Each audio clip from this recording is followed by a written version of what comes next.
সৃষ্টিতে channel bright. আজকে আমি তোমাদের দেখাবো কোনো ব্লক আনত তল বেয়ে নিচে পড়লে তার ত্বরণ কি হবে যদি তলের সাথে ঘর্ষণ গুণাঙ্ক দেওয়া থাকে। প্রথমে আমরা একটু ঘর্ষণ সম্পর্কে ধারণা নিয়ে নেই। দেখো, একটি তলের সাথে একটি ব্লক রয়েছে, এটিকে আমি যখন মুভ করব তখন দেখা যায় যে বস্তুর ওজনের কারণে একটা প্রতিক্রিয়া বল আর ক্রিয়া করছে তলের সাথে এবং ঘর্ষণ বল এফ কে উৎপন্ন হচ্ছে। সেক্ষেত্রে আমি যদি বলি ঘর্ষণ গুণাঙ্কের সূত্র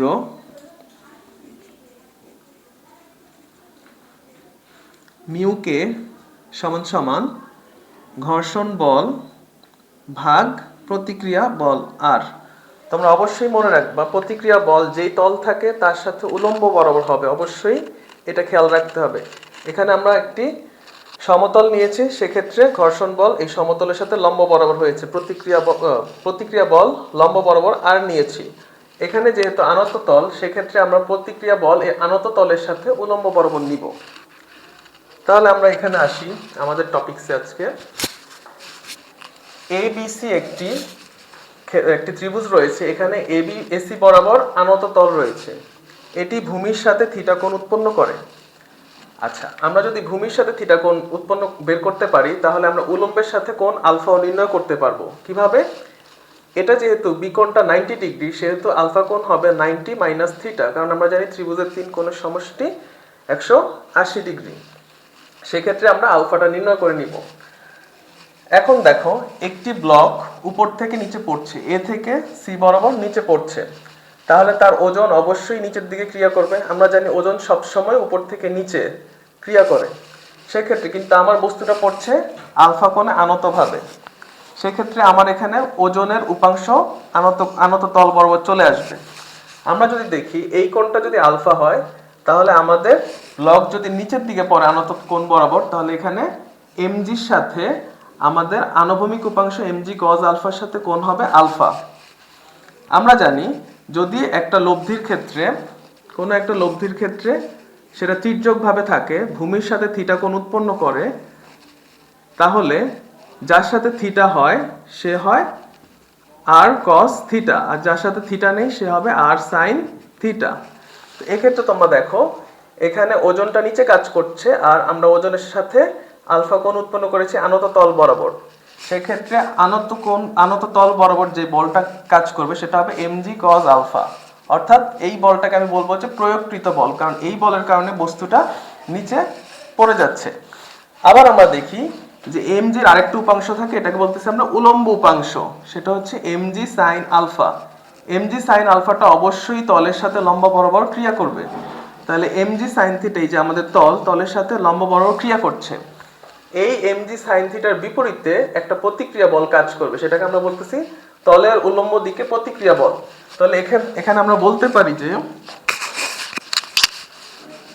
আমাদের প্রতিক্রিয়া বল আর ইজ ইকুয়াল টু হবে এমজি সাইন আলফা। এক্ষেত্রেও একটু লক্ষ্য করো, আমরা এখানে বলেছিলাম যে একটা তলের সাথে প্রতিক্রিয়া বল সবসময় লম্ব হবে, তাহলে এখানেও তলটা যেহেতু আনত, সেক্ষেত্রে এই তলের সাথে লম্ব হচ্ছে এই তল বরাবর লম্ব রেখাটা, এখানে প্রতিক্রিয়া দিচ্ছে আর, তাহলে আর এর ভ্যালু আর এই ভ্যালুটা এমজি সাইন আলফা পরস্পর সমান হবে, সেক্ষেত্রে আর ইজ ইকুয়াল টু হচ্ছে এমজি সাইন আলফা।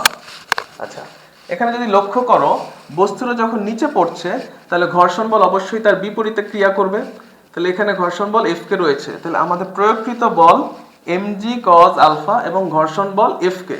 এখন এফ কে কিভাবে নির্ণয় করব? দেখো, আমাদের সূত্র কি ছিল? ঘর্ষণ গুণাঙ্ক মিউ কে সমান সমান ঘর্ষণ বল ভাগ হচ্ছে তলের উলম্ব দিকের প্রতিক্রিয়া বল।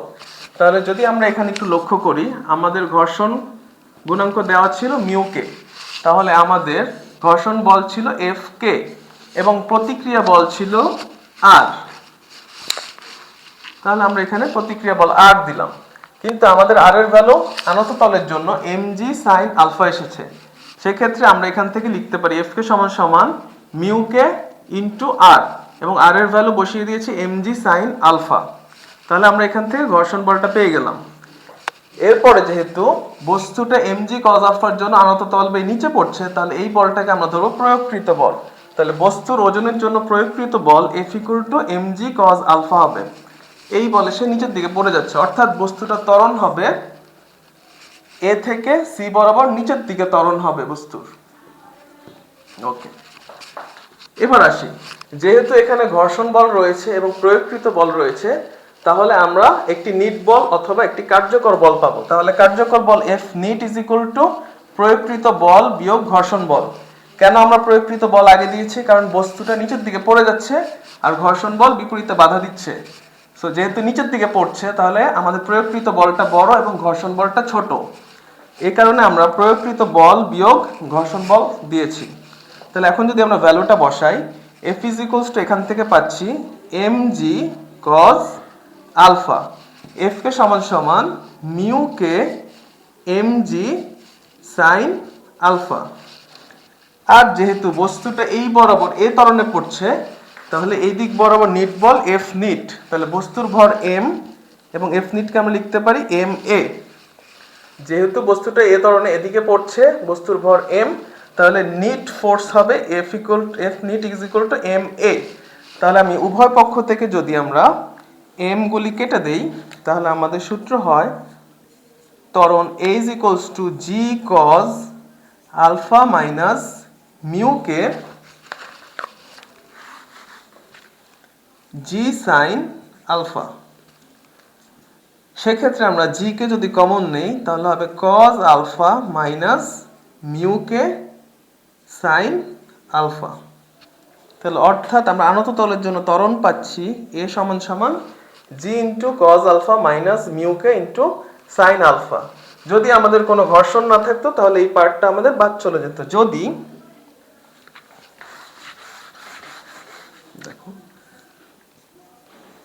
যদি কোনো ঘর্ষণ না থাকে, সেক্ষেত্রে আমরা পাবো a is equals to g cos alpha. আমাদের এই অংশটা বাদ পড়ে যাচ্ছে, কারণ সেই ক্ষেত্রে কোনো ঘর্ষণ গুণাঙ্ক থাকবে না, mu K is equals to 0 হবে, কোনো রকম ঘর্ষণ গুণাঙ্ক আমরা পাচ্ছি না। তো এভাবেই আমরা যখন কোনো একটি বস্তু আনত তল বরাবর নিচের দিকে পড়ে যাবে, ওই ব্লকের জন্য আমরা ঘর্ষণ গুণাঙ্ক দেওয়া থাকলে আমরা ত্বরণ নির্ণয় করতে পারবো। তাহলে আরেকবার আমি একটু রিপিট করি। আমাদের দেওয়া ছিল একটি তল ভূমির সাথে থিটা কোণ উৎপন্ন করেছে এবং তল বা একটি ব্লক নিচের দিকে পড়ছে। সেক্ষেত্রে আমরা যদি সবসময় এই কোণটা আমরা এখানে দেখো উলম্বের সাথে কোণটা নির্ণয় করলে আমাদের হিসাবটা খুব সুবিধা হয়। তাহলে কি হয়, আমরা এই কোণ আর এই কোণকে অনুরূপ কোণ হিসেবে সহজেই ক্যালকুলেট করতে পারবো। তাহলে দেখো, যদি এটা থিটা হয়, এটা 90 ডিগ্রি, তাহলে আলফা হচ্ছে alpha is equals to 90 minus theta. তাহলে এটা আমরা আলফা পেয়েছি। তাহলে আমরা যদি এমজির সাথে আনত তল বরাবর একটি কোণ আঁকি, তাহলে সেটাও হবে আলফা, কারণ এই উভয় কোণ পরস্পর অনুরূপ কোণ। তাহলে যেহেতু এখানে এমজি আছে এবং এখানে আলফা আছে, সেহেতু যার সাথে কোণ সে হবে এমজি কজ আলফা, এবং যার সাথে কোণ নেই সেই উলম্ব দিকে হবে এমজি সাইন আলফা। এবং এমজি সাইন আলফার বিপরীত আমরা পাচ্ছি তলের উলম্ব দিকে প্রতিক্রিয়া বল আর। তাহলে এই বলদ্বয় পরস্পরকে ক্যান্সেল করে দিচ্ছে, ফলে আর এবং এমজি সাইন আলফা পরস্পর সমান। তাহলে এটা আমরা পেলাম তলের উলম্ব দিকে প্রতিক্রিয়া বল। আর যেহেতু আমাদের ঘর্ষণ গুণাঙ্ক দেওয়া আছে, তাহলে ঘর্ষণ গুণাঙ্কের সূত্র অনুযায়ী ঘর্ষণ গুণাঙ্ক সমান সমান ঘর্ষণ বল ভাগ তলের উলম্ব দিকের সাথে প্রতিক্রিয়া বল। তাহলে ঘর্ষণ বল হবে F K = mu K × R।